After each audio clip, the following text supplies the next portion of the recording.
3 ವರ್ಷದ ಹಿಂದೆ ನಾನು ನನ್ನ ಸಿನಿಮ್ಯಾಟಿಕ್ ಜರ್ನಿಯನ್ನು ಶುರು ಮಾಡಬೇಕಂತ ತಿಳ್ಕೊಂಡಿದ್ದೆ. But after 3 year now I am finally pressing record. But Y?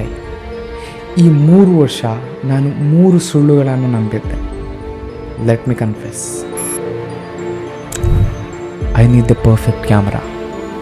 ನಾನು ತಿಳ್ಕೊಂಡಿದ್ದೆ ಒಂದು ಪರ್ಫೆಕ್ಟ್ ಕ್ಯಾಮ್ರಾ ಇಲ್ಲ ಅಂದರೆ ಸಿನಿಮ್ಯಾಟಿಕ್ ವೀಡಿಯೋನೇ ಮಾಡೋದಕ್ಕಾಗೋದಿಲ್ಲ. Not just a camera, 4K 120 FPS, that creamy bokeh and that magical cinematic look we all dream of. ಪ್ರತಿ ರಾತ್ರಿ ಕೂತ್ಕೊಂಡು ನನ್ನ ಫೋನ್ ವಿಶ್ ಲಿಸ್ಟಿಗೆ ಕ್ಯಾಮರಾಗಳನ್ನು ಆ್ಯಡ್ ಮಾಡೋದು, ಕ್ಯಾಮರಾಗಳನ್ನು ವಿಶ್ ಲಿಸ್ಟಿಂದ ತೆಗೆಯೋದು, 100 ವ್ಲಾಗ್ ರಿವ್ಯೂಗಳನ್ನು ಓದೋದು, 1000 ವೀಡಿಯೋಸ್ ನೋಡೋದು. Like I was preparing for an exam. Wait, ನಾನಿನ್ನು ಕ್ರಿಯೇಟರಾ ಅಥವಾ ಕ್ಯಾಮ್ರಾ ರಿಸರ್ಚರಾ? I need to be fully ready. ನಾನು ನನಗೆ ಹೇಳ್ತಿದ್ದೆ, ಮೊದಲು ನಾನು ಪರ್ಫೆಕ್ಟ್ ಸ್ಕ್ರಿಪ್ಟ್ ಬರೀತೇನೆ, ಆಮೇಲೆ ಎಲ್ಲ ಸಿಂಗಲ್ ಶಾಟ್ಗಳನ್ನ ಪ್ಲ್ಯಾನ್ ಮಾಡ್ತೇನೆ, ಆಮೇಲೆ video editing, colour grading, SFX and transitions ಇದೆಲ್ಲ ಕಲಿತೇನೆ. But that perfect phase never ended.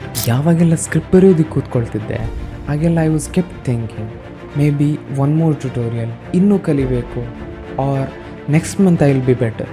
At one point ನಾನು professional cinematic researcher, what if I still fail after buy everything? And then the worst lie, ನನ್ನ ತಲೆಯಲ್ಲಿ ಪ್ರತಿದಿನ ಒಂದು ಮೂಕ ಭಯ ಇತ್ತು. ಇಟ್ಸ್ ಲೈಕ್, ವಾಟ್ ಇಫ್ ನನ್ನ ಹತ್ರ ಎಲ್ಲ ಗೇರ್ಸ್ ಇದೆ but still I mess up? What if ನಾನು ಇಷ್ಟೆಲ್ಲ ಟ್ಯುಟೋರಿಯಲ್ಸ್ ನೋಡಿದ ಮೇಲೂ ನನ್ನ ವೀಡಿಯೋ ಚೆನ್ನಾಗಿಲ್ಲ ಅಂದರೆ? ಬಿಕಾಸ್ ದ ಟ್ರೂತ್ ಈಸ್, ಈ ಭಯ ಕ್ಯಾಮರಾ, ಲೈಟ್, ಇಕ್ವಿಪ್ಮೆಂಟ್ಸ್ಗಳದ್ದಲ್ಲ.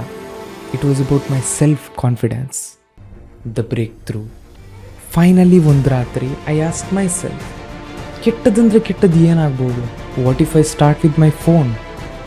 ಯಾರೂ ನನ್ನ ಹತ್ರ ಪರ್ಫೆಕ್ಷನನ್ನು ಎಕ್ಸ್ಪೆಕ್ಟೇ ಮಾಡ್ತಾ ಇಲ್ಲ. I was the one stopping my self.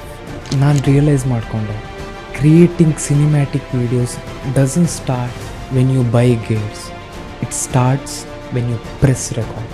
So here I am. No expensive camera, no expensive setup, just ನಾನು, ನನ್ನ phone, and this voice that finally said, let's start.